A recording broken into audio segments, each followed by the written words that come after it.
And tonight we are learning more about the man at the center of this deadly shootout with Tampa Police on Monday. Newly filed court documents reveal the events that led up to this deadly confrontation with police, and we are also learning more about Michael Bresnahan's criminal history. News Channel 8's Jeff Patterson joins us now live at the scene of that shooting on North Florida Avenue. Jeff. Good evening, Jen. I want you to check this out. There are bullet holes down here in this plexiglass. There are more bullet holes right here, right here. There are bullet holes in that pane of glass there and in the building across the street. But tonight, we are learning more about the events that led up to this deadly shooting. He's coming up at the gate at Central Maintenance. Before this moment, 33-year-old Michael Bresnahan hadn't experienced much contact with law enforcement.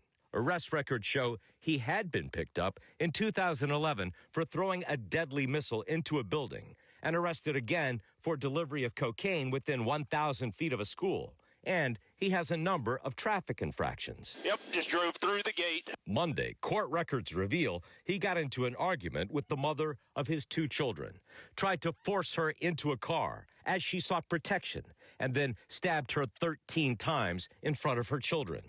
The court documents say Bresnahan left her for dead and then called his brother, dropping the children off with his brother before leading police on a chase through some of Tampa's busiest streets. The court documents say he was suicidal with his brother on the phone. On North Florida Avenue, the chase ended when the innocent driver of another car crashed into Bresnahan, leading to a hail of gunfire. As Tampa police officers say, Bresnahan pointed an AK-47 at them. Just down the street, David Bedore was making dinner for his family. I was in the kitchen, kind of making dinner. I just got home, and then we heard a succession of 40 to 50 pops. He looked down the street and saw officers running and heard more gunfire. And I was able to see officers running people through that church parking lot. And that's when I kind of grabbed the kid, the dog, and the wife, and we got away from the windows.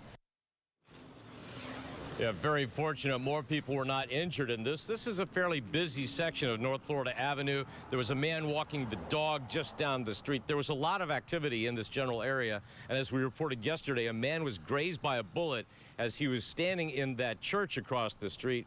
Very fortunate he was not seriously injured. But tonight, from the court documents, we are also learning that the children that were involved in the stabbing incident before all of this happened are okay, and a family member is seeking to get custody of them.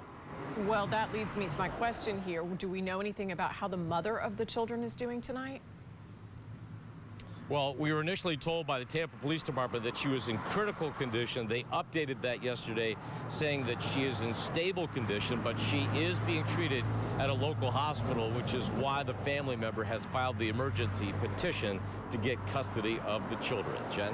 What a story. Jeff Patterson reporting live for us in Tampa tonight. Thank you, Jeff.